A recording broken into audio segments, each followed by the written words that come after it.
Everybody's looking for a hero. I am not a hero. That was a part. I played the part. I'm not that man. Nice. Yeah, let's talk about Superman then. So I wanted to see this at LFF, but missed it. And I tried to get the IMAX ticket. And what you could do at LFF is kind of apply for, a ballot basically for the main screenings. And I didn't get the IMAX one for Superman. But funnily enough, I kind of watched it on a much smaller screen at Bloomsbury. The Bertha Dock House occurs on Bloomsbury. Oh, yeah. It's a dedicated dock screen that they have there, which is actually slightly bigger than the other. They've got one big one, which is screen 1, Renoir, I think that is. And then they've got 3 other smaller ones, which are very small. And actually, I try to avoid them, they're that small. But then the Bertha Dock House one is slightly bigger.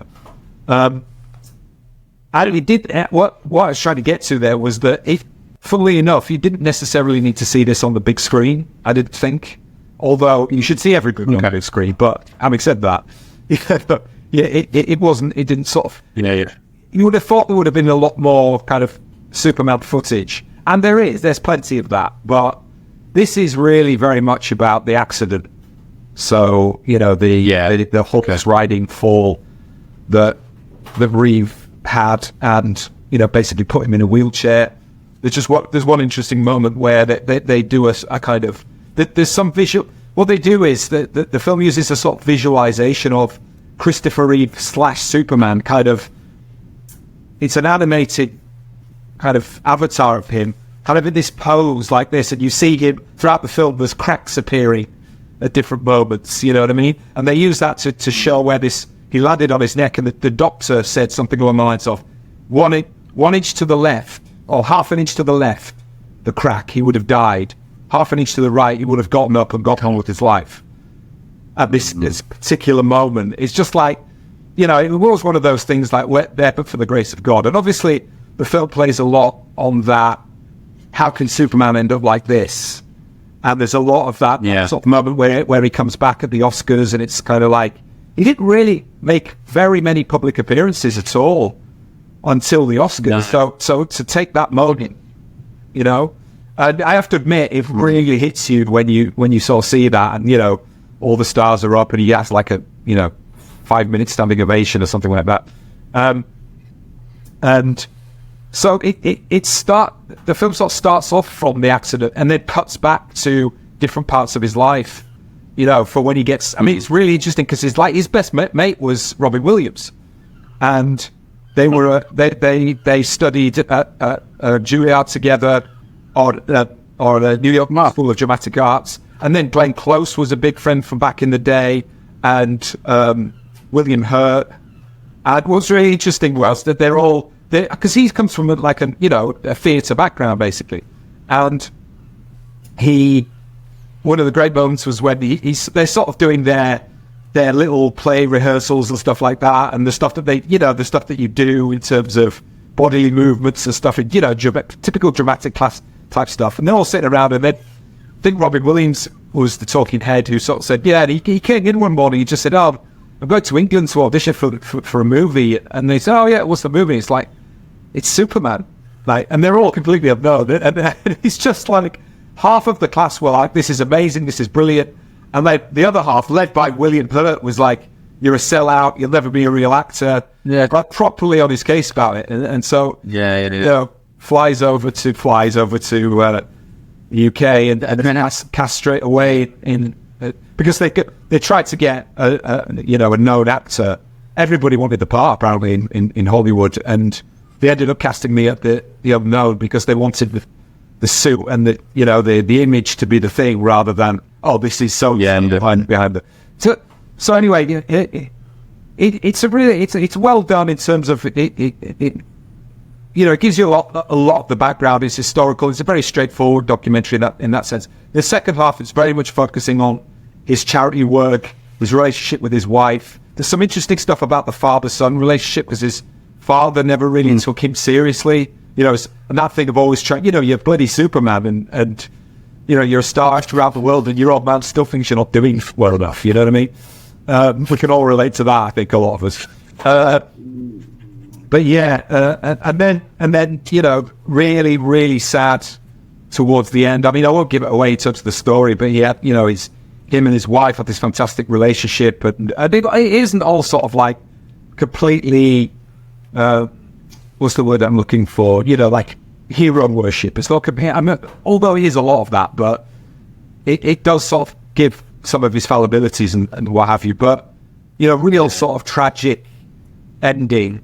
Although it does have a kind of, not a levity, but it gives you a kind of a closure, which you think, oh, okay, so things are kind of all right with his children and that kind of thing.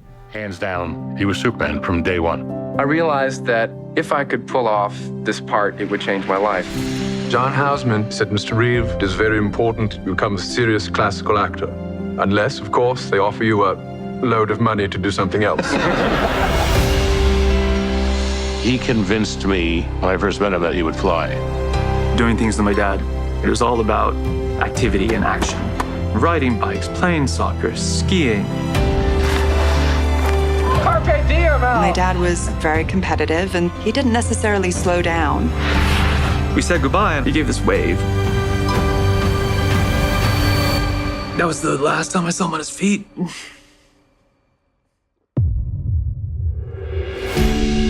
Mr. Reeve currently has no movement or spontaneous respiration. Superman, crazy. Just that simple little thing over the horse. I'd ruined my life and everybody else's. I won't be able to ski, sail, throw a ball to Will. Won't be able to make love to Dana. Maybe we should let me go. She came flying in, and she just yelled, "I love you. I love you." And then she said the words that saved my life. You're still you, and I love you. He and Robin were such good friends because they could match each other. Robin also had struggles that he dealt with his whole life, and I think that they both were aware of darkness. Brother Chris is fighting like crazy. When you find people who fight like that but still keep their humanity, that gives you great hope. That is tough because I can feel him, but he can't feel me. It must have been hell for my mom, too, knowing what she had lost. I felt I needed to do something, not just for myself, but for everyone else in the same condition. The fact that Superman was in a wheelchair and was willing to go public with it was huge. Help is on the way.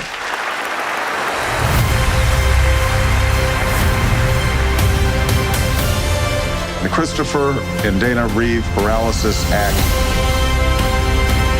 People are literally walking because of him. What is a hero? My answer was that a hero is someone who commits a courageous action without considering the consequences. Now my definition is completely different. I think a hero is an ordinary individual who finds the strength to persevere and endure in spite of overwhelming obstacles. I wouldn't have missed this for the world.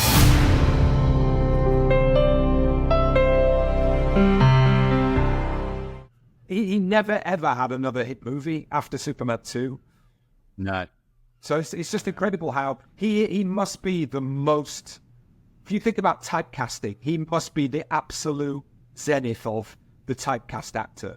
Whereas audiences just would not buy him in anything other than, this role, which is kind of sad because he was a good actor.